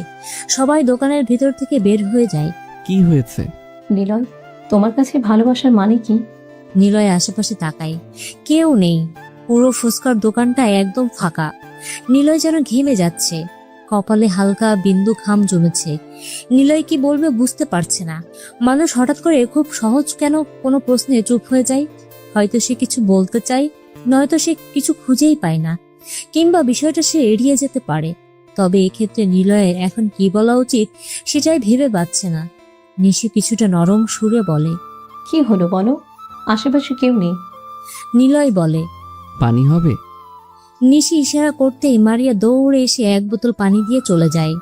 নিলয় সেটা ঢক ঢক করে গিলে খেল। মাথাটা নিচু করে নিশিকে বলল, ভালোবাসা জিনিসটা দুই ধরনের, সহজ ও কঠিন। আমার কাছে ভালোবাসাটা অনেক কঠিন কিছু। তুমি হয়তো বলতে পারো ভালোবাসা ধর্ম, চেহারা, খোড়া, কানা, প্রতিবন্ধী বা ধনী গরিব মানে না, কিন্তু এটা আসলে বাস্তবিকভাবে একদমই ভুল। কারণ বাস্তবতা শেখাবে দুমুঠো ভাতের জন্য আকাশ পরিমাণ ভালোবাসা হারিয়ে যাচ্ছে। আমার কাছে ভালোবাসাটা হলো বালুর মতো। রোদ পড়লে যেমন বালু চিকচিক করে, তেমনি ভালোবাসাতে আরও ভালোবাসা দিলে সেইটা চিকচিক বা ভালোবাসার প্রতি আগ্রহ বাড়ে। কিন্তু এক্ষেত্রে দুই পক্ষের মতের মিল থাকতে হবে। ভালোবাসার কোনো ধর্ম হয় না, এটা যেভাবে গ্রহণ করা হয় বা প্রদান করা হয় সেভাবেই অনিয়মে চলতে থাকে। এর জন্য বাধা ধরা নিয়মেরও দরকার পড়ে না। তবে এটা মনের ব্যাপার। তুমি আমাকে ভালোবাসো, কিন্তু তোমার আমার ধর্ম আলাদা। এখানে ভালোবাসার কোনো দোষ নেই, সে চলতেই থাকবে। মূল বিষয় হলো একসাথে থাকা। আদৌ কি সম্ভব? বাস্তবতা ভেবে দেখো, তোমার ধর্মকে তুমি যেমন সম্মান করো, আমার ধর্মকেও আমি সম্মান করি। তাই এখানে না তুমি আমাকে ভালোবেসে নিজের ধর্ম ত্যাগ করবে, আর আমি তো কখনোই করব না। এখন বলো, আর কি প্রশ্ন থাকবে? নিশি নিলয়ের সব কথা মনোযোগ দিয়েই শুনেছে। নিশি নিলয়ের হাত থেকে পানির বোতল নিয়ে পুরোটা শেষ করে নিলয়ের দিকে তাকায়। নিলয় চুপচাপ মাথা নিচু করে বসে আছে। নিশি জোরে একটা শ্বাস নিয়ে বলে, নিলয়, ভালোবাসা এতটাও কঠিন না, খুব সহজও না। তবে আমার কাছে সহজ বিষয়। যদি বলি আমি তোমার জন্য সব ছেড়ে দেব, তোমাকে পেতে চাই সবকিছুর বিনিময়ে, তাহলে তুমি কি বলবে? যদি বলি আমি তোমার সাথে সবকিছু ভাগ করে থাকতে চাই, তুমি কি থাকতে দিবে? যদি তোমাকে পাওয়ার জন্য আমি বেঁচে থাকা অবধি সংগ্রাম করতে পারবো, তখন কি করবে? নিলয়ের যেন অবাকের শেষ নেই। এভাবে নিলয়কে কেউ চাইবে সেটা নিলয় ভাবতেও পারেনি। নিলয় এখন কি করবে বুঝতেও পারছে না। নিলয়ের হাত ধরল নিশি। নিশি বলে, নিলয়, তুমি শুধু আমার পাশে থেকো। আমি তোমাকে ভালোবাসবো সব সময়। একসাথে আমরা থাকবোই। আচ্ছা, কিন্তু তোমার ফ্যামিলি? সেটা পরে দেখা যাবে। ওরা দুজন সবাইকে ডাকে। সবাই এসে ফুল ছড়িয়ে যায়। নিশি অনেক খুশি সে নিলয়কে পেয়েছে। আয়াস সাহেবের পাশে নিশি বসে আছে। নিশিকে নিয়ে জনতহবিল করেছে আয়াস সাহেব। এই তহবিল থেকে প্রতি মাসে প্রতিটা পরিবারকে খুব অল্প মূল্যে প্রয়োজনীয় দ্রব্য সামগ্রী দেওয়া হবে। আয়াস সাহেব এই প্রকল্প উদ্বোধন করে মিডিয়ার সামনে এসে বলে, আমি সব সময় জনগণের পাশে ছিলাম এবং এখনো থাকব। আমার ক্ষমতার প্রয়োজন নেই, আমার প্রয়োজন মানুষের ভালোবাসা। আপনারা যারা এই উপজেলাতে আছেন সব পরিবারকে খুব অল্প মূল্যে নিত্য প্রয়োজনীয় জিনিস প্রদান করা হবে। তাই এর জন্য একটা কার্ড বানানো হবে। প্রতিটা কাউন্সিলে আমার তত্ত্বাবধানে প্রতিটা পরিবারকেই এই দ্রব্য প্রদান করা হবে। প্রয়োজনে আপনারা আমার পাশে থাকবেন, আমাকে মনে রাখবেন। আসেন আমরা একসাথে কাজ করি, একসাথে সামনে এগিয়ে যাই।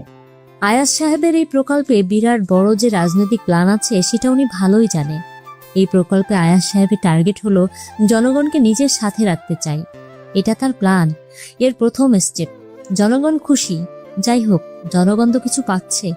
নির্বাচিত সরকারের পক্ষ থেকে যা অনুদান আসে সে অনুদানের সব টাকা এমপি চেয়ারম্যানের পকেটেই চলে যায়। যদিও নিশি অবধি এখন কোনো কিছুই জানে না, যা আসে তা পলাশ নিজেই জমায়। এই জন্য আয়াসের এই প্রকল্পে জনগণের সুবিধা যা আছে সেটা জনগণও জানে, কিন্তু এদের পিছনে আয়াস সাহেবেরও সুবিধা আছে।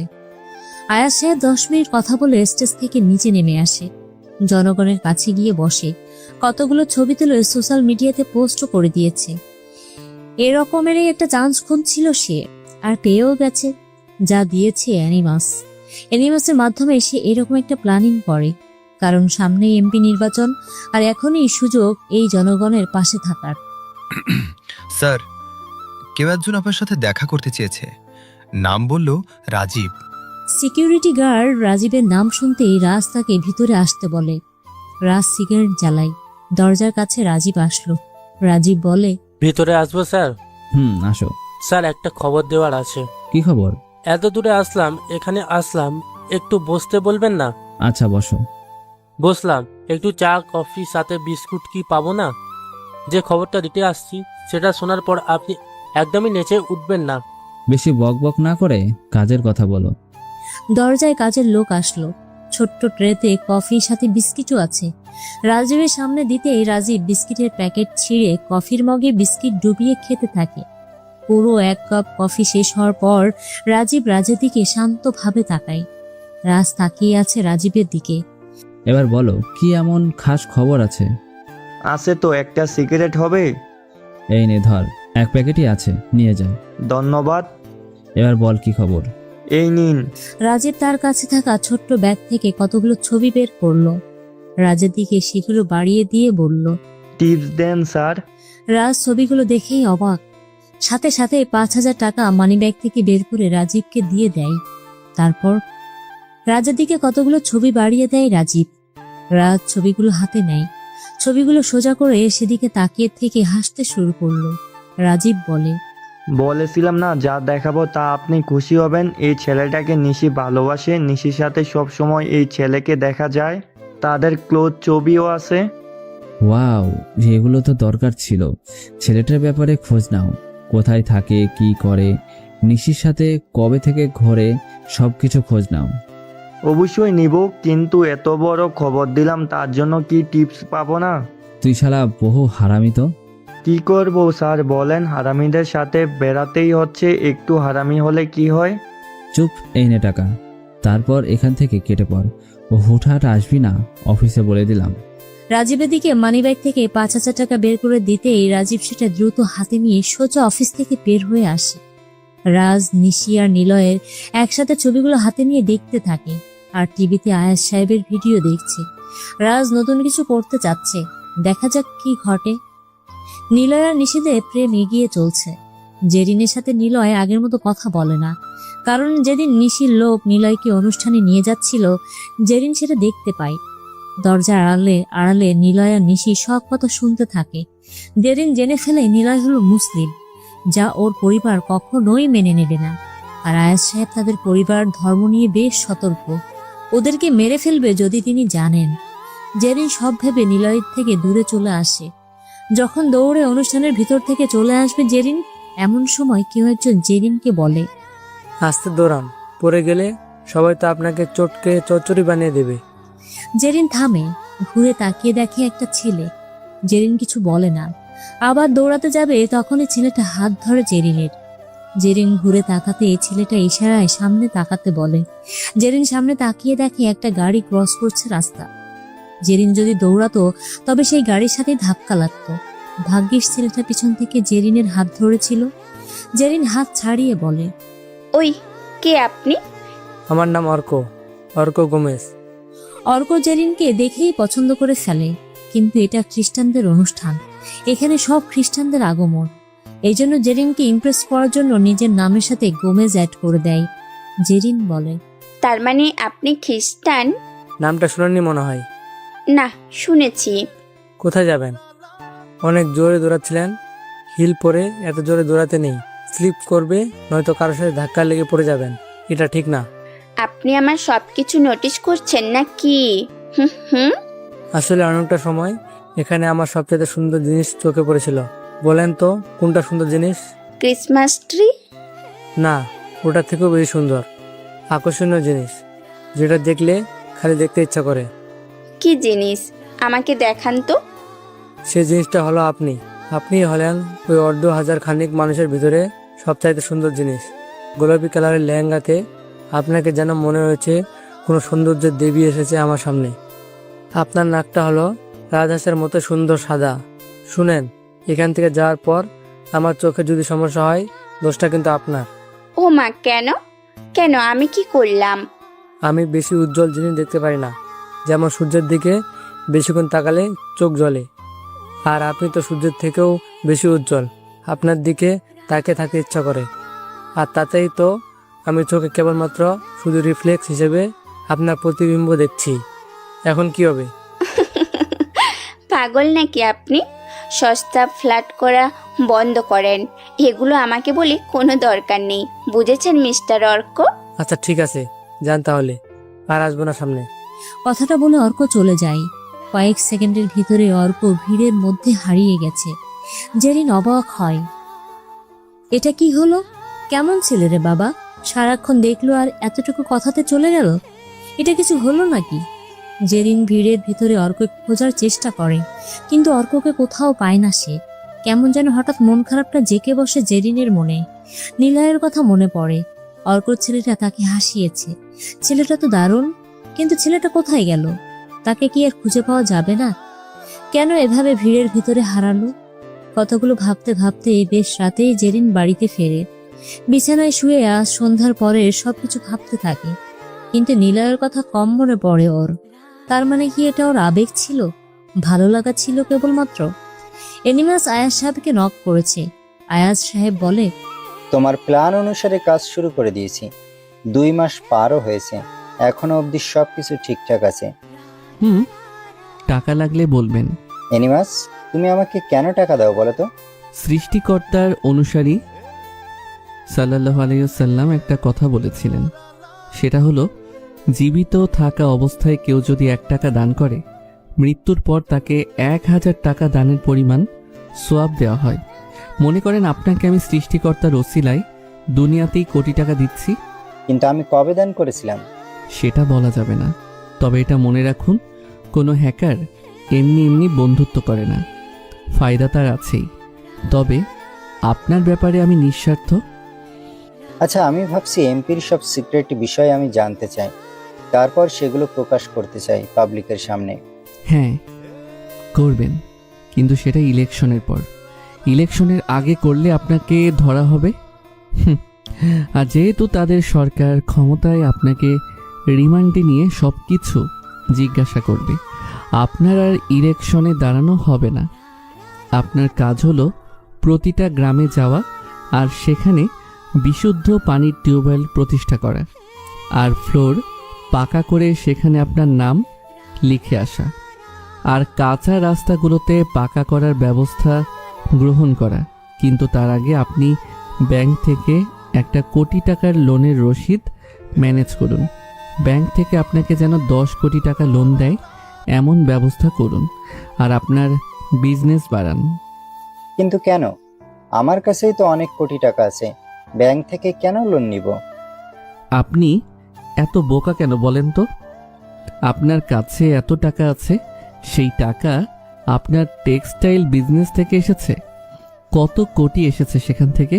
খুব জোর 5 কোটি, কিন্তু এই প্রকল্পে 100 কোটি লাগবে। ব্যাংক থেকে আপনি যখন কোটি টাকার লোন নেবেন, পেপারস যখন আপনার কাছে থাকবে, তখন দুদক যদি এসে আপনাকে ধরে আর বলে যে আপনি যে রাস্তা পাকা করছেন, উপকার করছেন, টাকা কোথায় এত আপনার, সব হিসেব কোথায় দেখান, তখন আপনি ব্যাংক থেকে লোন নেওয়া সব পেপারস দেখাবেন। আপনাকে তারা আর কিছুই বলবে না। ওরা ভাববে যে না, আপনি নিজের টাকার পাশাপাশি ব্যাংক থেকে লোন নিয়েও বড় প্রকল্প তৈরি করছেন। কিন্তু যদি ওরা বলে যে কেন করছি, এটা নিজের লস করে? আপনি জনগণকে ভালোবাসেন, তাই দেখাতে চান যে এমপি বা মন্ত্রী না হয়েও মানুষের পাশে দাঁড়ানো যায়। আপনাকে খেলতে হবে মানুষের আবেগ নিয়ে, তবেই তো এমপি হতে পারবেন। আপনার পরিচিতি বাড়াতে হবে। বুঝে গেছি, আর বলতে হবে না। এবার পলাশ বুঝবে যে আমি ওর জন্য একটা কাটা হয়ে আসছি। এনিমাস আর কিছু বলল না। আয়াস সাহেব এনিমাসের সাথে কথা বলেই অনেক খুশি। নীলয় রুমে বসে নিশির সাথে চ্যাট করছে।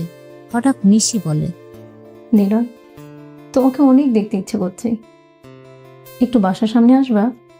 এখন রাত প্রায় 1টা বেজে গিয়েছে। এত রাতে তোমাদের বাসার সামনে যাব? তোমার আঙ্কেল দেখলে মারবে আমাকে। কেউ জানবে না, আসো না প্লিজ।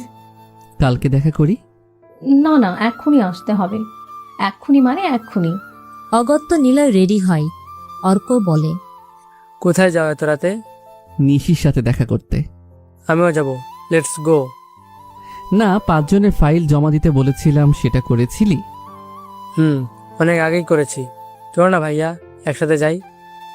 আচ্ছা। বাড়ির বাইরে বেরিয়ে আসে ওরা দুজন। কোনো গাড়ি নেই। নীলয় আর অর্ক হাঁটতে হাঁটতে প্রায় 1 ঘন্টা হাঁটার পর নিশিতের বাড়ির সামনে আসে। নিশি 2 তলাতেই থাকে। নীলয় নিশিকে কল দেয়। নিশি সাথে সাথেই বারান্দায় এসে দাঁড়ায়। নীলয় ল্যাম্পপোস্টের নিচে দাঁড়িয়ে আছে। নিশি ভিডিও করে, নীলয়ও ভিডিও করে। অর্ক সামনে এসে নিশিকে হাই দেয়। নিশিও মুচকি হেসে হাই দেয়। নিশি কল দেয়। হ্যালো। বাইরে থাকো, আমি আসছি। এই না না, কেউ যদি দেখে কি হবে বুঝতে পারছো? এসো না। চুপ, দাঁড়াও। নিশি রুম থেকে বের হয়। সিঁড়ি দিয়ে যখন নামবে তখনই পিছন থেকে জেরিন বলে, আপু, এত রাতে তুমি চোরের মতো করে কোথায় যাও? ও তুই? ও বাবা, চমকাই দিলি। মানে অন্যদিন তো ভয় পাও না, তাহলে আজকে হঠাৎ ভয় পেলে কেন? আসলে তোর টিচার এসেছে, ওর সাথে দেখা করতে যাচ্ছি। আমিও যাব। এত রাতে তোমাকে বাইরে একা যেতে দেব না, মাকে ডাকবো। চুপ কর বই, আই, কিন্তু কোনো শব্দ করবি না, শয়তান মেয়ে। ওকে, দাঁড়াও, জুতা নিয়ে আসি। নীলয় পায়চারি করছে। অর্ক চুপচাপ নীলয়ের পায়চারি গুনছে। 41, 42, 43। ওই থামতো। আচ্ছা ভাইয়া, নিশিয়াপুর কোনো ছোট বোন নেই? থাকলে দেখা যাচ্ছে আমরা একসাথে এখানে বসতে পারতাম পরের বার। এই মাইর খাবি? চুপচাপ বসে থাক। বলেছিলাম না রুমে থাক, কেন আসছিস? তোমার পায়চারি করা দেখতে। গুনলাম এতক্ষণে কতগুলো পায়চারি করেছো। একজন। ওই চুপ, এরপর আর কিছু বলিস না। প্রেমে পড়িসনি তো, বুঝবি না। অপেক্ষা করাটাও একটা ভালোবাসা। হঠাৎ ওরা গেট খোলার শব্দ পায়। দারোয়ান বাইরে আসে। নীলয় আর অর্ক উঠে দাঁড়িয়েছে। নীলয় দারোয়ানকে দেখেই বলে, অর্ক পালা, দৌড় দে। ঠিক তখনই নিশি বলে, ওই পালাও কেন? আমি আছি তো। নিশি দারোয়ানের পিছন থেকে বের হয়। নীলয় বুকে ফু দিয়ে স্বস্তির নিঃশ্বাস ফেলে। নিশি সামনে এসে দাঁড়ায়, কিন্তু দারোয়ান গেট বন্ধ করে না। আরো একজন বের হয়। জেরিন বের হলো। জেরিনকে দেখে নীলয় চমকে ওঠে। স্টুডেন্ট আসছে, তার আপু আর টিচারের প্রেম দেখতে। হাই হাই, নীলয় যেন দৌড়ে পালাতে পারলেই বাঁচে। তবে জেরিনকে দেখে নীলয়ের পেছনে দাঁড়ানো অর্ক তো অবাক। জেরিন বেরিয়ে নীলয়কে দেখছিল। হঠাৎ পাশ থেকে কেউ একজন হাত তুলে তাকে হাই দিতে দেখে। জেরিন সেদিকে তাকায়। সেই ছেলেটা না, যাকে সে বড়দিনের উৎসবে দেখেছিল? সে এখানে কেন? নিশি নীলয়দের কাছে আসে। নীলয়ের হাত ধরে বলে, চলো সামনে হাঁটি। ওই জেরিন, এবার তুমি যা, অনেক ঠান্ডা পড়ছে। না আপু, আমিও যাব। অর্ক, জেরিনের সাথে থাক। নীলয়ের কথা শুনে অর্ক তো এক লাফে জেরিনের কাছে আসে। নীলয় আর নিশি দুজনে আগে আগে হাঁটে। নীলয়ের হুডির পকেটে হাত দিয়ে হাঁটছে নিশি। নীলয় বলে, জেরিনকে কেন আনলে? ও দেখে ফেলেছে আসার সময়, পিছু লাগছে, তাই আনতে হলো। সে কি জানে আমাদের রিলেশনের কথা? হ্যাঁ, শুরু থেকেই ওকে সব বলেছিলাম। আচ্ছা, কোথায় যাব? শীত পড়ছে অনেক, কাশেম মামার ফুচকার দোকানে যাব। শীতের ভিতরে গরম গরম চটপটি ফুচকা খাবো। হায় রে পাগলিটা আমার। ওরা দুজন গল্প করতে করতে যাচ্ছে। পিছনে 5 হাত দূরে পাশাপাশি হাঁটছে অর্ক আর জেরিন। জেরিন বলল, আপনি আমার টিচারের কে হন? আপনার টিচার মানে নীরব ভাইয়া আপনাকে পড়ায়? হ্যাঁ, আপনি জানেন নাকি? আর ও তো আমার ভাইয়া হয়। কি, তার মানে আপনি মুসলিম? নীলয় আমার ভারত ভাইয়া।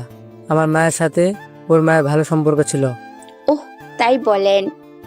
কেন কেন আপনিও কি আমার পকেটে হাত গুজে হাঁটা চিন্তা করছেন? একদমই না। মন্দও তো না, আমি কিছু মনে করব না। হাঁটতে পারেন, নয়তো আমার হাতের মধ্যে দিয়ে হাত দিয়ে হাঁটতে পারেন। খুব শখ, তাই না?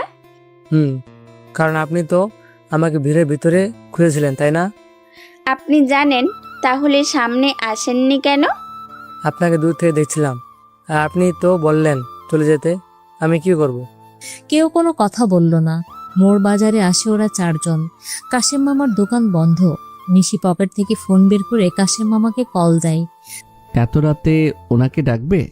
শোনো মিস্টার টিচার, এই শীতের রাতে গরম গরম চটপটি ফুচকা খাওয়ার আলাদাই মজা। আর আমরা তো কাপল, আমাদের জন্য তো এটা আরো স্পেশাল হবে। 3-4 বার রিং হয়। কাশেম মামা ফোন ধরে। নিশি তাকে দোকান খুলতে বলে। নিশির জন্য কাশেম মামা সবকিছু করতে পারে। উনি প্রায় কাঁপতে কাঁপতে এসে দোকান খুলল। নিলয় আর নিশিকে দেখে তিনি হাসলেন। খুশিতে যেন ওনার মুখে হাসিতে ভরে গেছে। পাশে জেরিনা সেদিন এসে ছেলেটাকেও দেখতে পাই। দোকান খুলতেই বলে, এত রাতে আইসো ভিতরে আসো তোমরা। নিলয়কে নিয়ে নিশি দোকানের ভিতরে আসে। এক কোণাতে গিয়ে বসে দুজন। নিলয়ের গায়ে চাদরও ছিল। নিশি সেটা নিয়ে দুজনকে এক চাদরের ভিতরে গা ঘেঁষে বসে। নিশি নিলয়ের কাঁধে মাথা রাখে। এক হাতে জড়িয়ে বসে আছে সে, আর নিলয় নিশির গায়ে চাদর দিয়ে পেঁচিয়ে রাখে। অর্ক আর জেরিন ওদের দিকে তাকিয়ে আছে। তারপর ওদের 2 টেবিলে চটপটি আর ফুচকা দিয়ে যায় কাশেম মামা। অর্ক জেরিনের দিকে তাকিয়ে আছে। জেরিন ফুচকা নিতে যাচ্ছিল। তখনই অর্ক একটা ফুচকা হাতে নিয়ে জেরিনের দিকে বাড়িয়ে বলে, মিস জেরিন, তোমাকে নিয়ে আমার কল্পনা শুনবে? তোমাকে দেখার পর আমি হারিয়ে গিয়েছিলাম আমার চেনা অজানা মানুষের নিকট হতে। সহসা আমি আনন্দে পাগল হয়ে গেছিলাম। আত্মীয় বন্ধু সবার কাছে হঠাৎই হাস্যপদ তোমাকে দেখার পর। মনে আমার কখনোই ইচ্ছা ছিল না লোভ। এখন পাপ এসে আমার রাতের ঘুমকে নষ্ট করে দেয়। তোমাকে দেখার পর তোমার কাছে যেতে ভয়ে আমি আড়ষ্ট হয়ে যাই। কথা বলতে গলা শুকিয়ে কাঠ হচ্ছে, তবুও চোখ বুঝে আজ বলবোই ভালোবাসার কথা। তোমাকে ভালোবাসি। অর্কের কথা শুনে জেরিন অবাক হয়। কি সুন্দর করে প্রপোজ করলো ফুচকা বাড়িয়ে দিয়ে জেরিনের দিকে। জেরিন একবার অর্কের দিকে তাকায়, তো আরেকবার মুচকি হাসে। কি করবে বুঝতে পারছে না। কেমন যেন একটা খুশি খুশি ভাব সারা মনে বয়ে যেতে থাকে। কিন্তু পরক্ষণে ভাবে সবকিছু ঠিক থাকবে কিনা। নিশির কথা মনে পড়ে। আপু যদি পারে, আমিও কেন পারবো না? জেরিন আর দেরি করে না। তাড়াতাড়ি অর্কের হাত থেকে ফুচকাটা নিয়ে মুখে পুরে দিয়ে চিবিয়ে বলে, গ্রহণ করলাম, কিন্তু আমাকে কখনো মিথ্যে বলা যাবে না। সব সময় সত্য বলতে হবে। আমার কাছে কিছু লুকানো যাবে না। ঠিক আছে, সবকিছুতে রাজি। ওরা 4 জন ফুচকা খেতে থাকে। ওদিকে জামিলা গোমেজ উঠেছে ওয়াশরুমে যাওয়ার জন্য, কিন্তু উঠেই দেখে রুমের একটা বাথরুমে তার হাজবেন্ড আছে। সেজন্য তার ছোট মেয়ে জেরিনের রুমে আসে, কিন্তু রুমে এসে দেখতে পায় জেরিন নেই। জামিলা বেগম ওয়াশরুম ব্যবহার করে নিশি রুমে যায়। নিশিও রুমে নেই। 2 মেয়ে যে কোথায় গেছে খুঁজতে থাকে সারা বাড়ি, কিন্তু কোথাও নেই। দারোয়ানের কাছে আসে জামিলা। দারোয়ান চেয়ারে বসে ঝিমুচ্ছে। জামিলা বলে, ওই এজুজ ডিউটি না করে ঘুমাও। ম্যাম, আপনি এত রাতে বাহিরে কেন? নিশি আর জেরিন কোথায়? ওনারা আসলে ম্যাম না বলো। ওনারা দুজন তো বাহিরে গেছে, বলছে ফুসকা খেতে যাচ্ছি। মা আসলে যেন না জানাই, চলে আসবে। কি হো, এত রাতে বাইরে গেছে? ওরা আসুক, ওদের আজকে দুটোকে যে কি করব। কোথায় গেছে, কোন দোকানে গেছে? কাশেম মামার দোকানে। ওখান থেকে নিলয়ের বাড়ি কাছে না? দাঁড়াও। জামিলা বেগম নিলয়ের নাম্বারে ফোন করে। নিলয় আর নিশি দুজনে বসে গল্প করছে। হঠাৎ নিলয়ের ফোন বেজে ওঠে। নিলয় ফোনটা হাতে নিয়ে চমকে ওঠে। নিশির মায়ের কল। নিশিও দেখতে পায়, সেও চমকে ওঠে। নিলয় দ্রুত ফোন রিসিভ করলো। Hello aunty. নিলয়, তুমি কি ঘুমাচ্ছ? না, জেগেই বই পড়ছিলাম আর কি। কি হয়েছে? এত রাতে কল দিলেন? খারাপ কিছু হয়েছে? বাবা দেখো না, তোমাদের ওদিকে যে কাশেম মামার দোকান আছে, চটপটি ফুচকার দোকান চিনো? জি চিনি, ওখান দিয়েই তো আসি। কি ফাজিল মেয়ে হয়েছে আমার। ওরা দুজন রাত 1টার দিকে বাহিরে ফুচকা খেতে গিয়েছে। ওর বাবা ঘুমাচ্ছে, যদি জানে কি হবে বলো তো? ওর আঙ্কেল যদি বুঝতে পারে ঘরে এত রাতে মেয়েরা নেই, আমাকে যে কি করবে। ওদেরকে একটু দেখে সোজা বাসায় দিয়ে যাও তো। জি আন্টি, আমি এখনই দেখছি। চিন্তা করবেন না, বাসার কাউকে জানাতে হবে না। আপনি চুপচাপ গিয়ে শুয়ে পড়েন, আমি ওদেরকে নিয়ে এসে কল দিচ্ছি। ঠিক আছে বাবা, তুমি আছো বলেই ভরসা পাই। জলদি নিয়ে আসো, আমি তাহলে অপেক্ষা করছি। জি আন্টি। জামিলা ফোন কেটে দেয়। নিলয় যেন হাঁপ ছেড়ে বাঁচে। শীতের ভেতরেও কপাল ঘেমে গিয়েছে, বুকটা ধকধক করে কাঁপছে। নিলয় নিশিকে বলে, জলদি চলো, তোমার মা বসে আছে। আরে এখনই যদি যাই তাহলে ভাবে তুমি সাথেই ছিলাম। এত দ্রুত নিয়ে আসছো বুঝে যাবে তো। একটু পরে যাও, 10 মিনিট পরে যাবে, ওকে? না না, উঠো। ওই মামা, এগুলো নিয়ে যান, বিলটাও নিয়ে যান। অর্ক উঠো। পরে যাব, রেখে দাও তোমার কাছে। আমার যেতে ইচ্ছে করছে না। নিলয় চলো, তোমার বাসায় যাই। মার খাবা? চলো বলছি। নিশিকে নিয়ে নিলয় বের হয়। কাশেম মামা দোকান বন্ধ করে দিল। 4 জন রাস্তার মাঝে দাঁড়িয়ে আছে। 10 মিনিটও লাগে না হেঁটে যেতে নিশিদের বাড়ি। 5 মিনিটে একটু বেশি সময় লাগবে। নিশি নিলয়ের কাছে আসে, নিলয়কে জড়িয়ে ধরে, তারপর নরম গলায় বলে, ও নিলয়, তোমাকে রেখে দিতে ইচ্ছে করছে না। তোমার সাথে তোমার বাসায় নিয়ে যাও না প্লিজ, তোমাকে জড়িয়ে ধরে ঘুমাবো। নাউজুবিল্লাহ, এই মেয়ে বলে কি? এর মানে কি? কি যেন বললাম? নাউজুবিল্লাহ মানে কি? ও, এর অর্থ হলো এই খারাপ বা অন্যায় কাজ থেকে আল্লাহর কাছে আশ্রয় চাই। ও, আমাকে আরো শেখাবা? কেন? আমি যদি তোমার কাছে আসি তাহলে তখন তো আর তুমি খ্রিস্টান মেয়েকে বিয়ে করবা না, তাই না? আমাকে তখন তোমাদের ধর্ম গ্রহণ করতে হবে। কিন্তু আমাদের ধর্ম গ্রহণ করতে হলে আমাকে নয়, আল্লাহকে ভালোবেসে ভয় করে বিধান মেনে নিজ ইচ্ছাতে আসতে হয়। তুমি শিখাবা আল্লাহকে ভালোবাসা। আচ্ছা এখন ছাড়ো, ওরা দেখছে তো। আমার হুডির চেইন খুলে তার মধ্যে ঢুকে গেছো। উফ, সরো। না না, আমার তোমাকে ছাড়তে ইচ্ছে করছে না। আর শোনো, আমার মনে হয় অর্ক হেব্বি বান্তর একটা ছেলে, ফ্লার্টের 1 নাম্বার। আমার বোনের হাত ধরেও ফেলেছে। আমি শিওর ওরা আমাদের ফাঁকি দিয়ে প্রেম করবে।